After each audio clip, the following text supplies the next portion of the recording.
The rate that cancer kills people is truly ghastly. It is becoming one of the new parasites on the face of the earth. According to recent studies, cancer apparently kills 7.6 million people in the world and 1.7 million people in the US. Now, with that in accordance, let's look at how exactly cancer threatens humans emotionally, physically, and mentally. Now, emotionally, people often feel sadness and anger towards God or some other being or just the universe for instilling cancer upon their body and basically sentencing them to death. Physically, it takes a toll on the body because you have to get many surgeries, also including chemotherapy and radioactivity in your body to try to get rid of the cancer. And mentally, it makes you worry about everything that's happening to you, emotionally, mentally, and to your body, because clearly you don't want to get cancer again. Now, we can see this all explained in a personal interview from Ben Askren to Anna Sanders. What kind of cancer did you have? I had breast cancer in my left breast. What process did you take to figure out you had breast cancer? Well, I always got a yearly mammogram and have for years, ever since I was 40, once a year, and they were always fine. But this time I actually found the lump, a small pea-sized lump, when I was taking a shower, and they talk about doing self-breast exams, and the best time to do it is in the shower when you're wet, and I could feel it, and it felt like it was about the size of a pea. So I went to my gynecologist, and he felt it, and he said, well, it's really small, it doesn't really feel like a cancer, but he sent me to a general surgeon so he could check it out just to make sure. And then the general surgeon took a needle biopsy of it, actually stuck a needle in the spot, drew out some cells, sent it off to the lab, and it was malignant. So that's how I actually discovered it. What process did you go through to beat the cancer? Okay, the very first thing that my general surgeon did was, as soon as he found out that it was cancer, then I went into the hospital and I had a complete mastectomy. And that's when they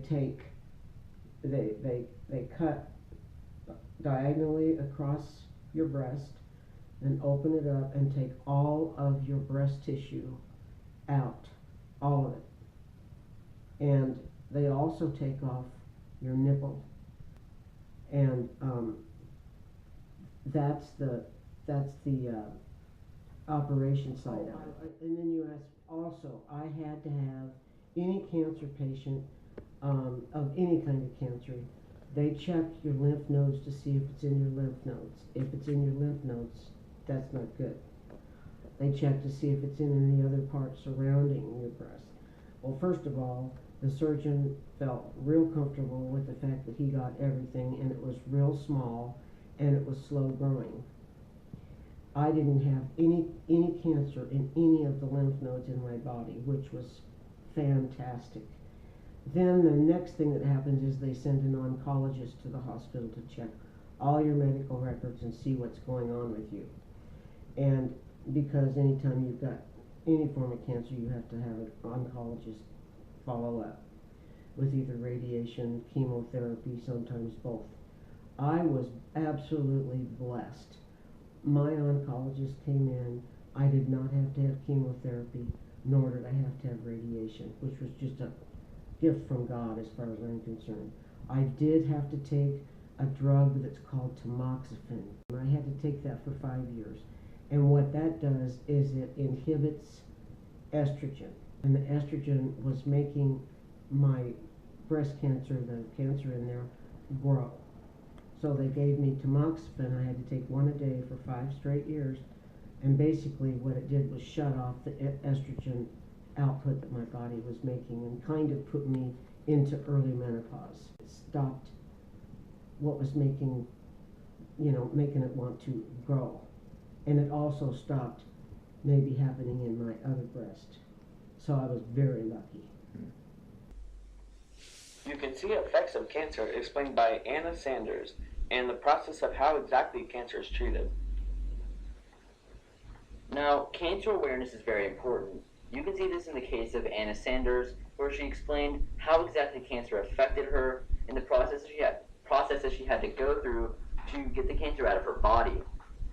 Now, going back to the deaths in the U.S. and the world, 1.7 million people in the U.S. die each year from cancer, and 7.6 million people in the world.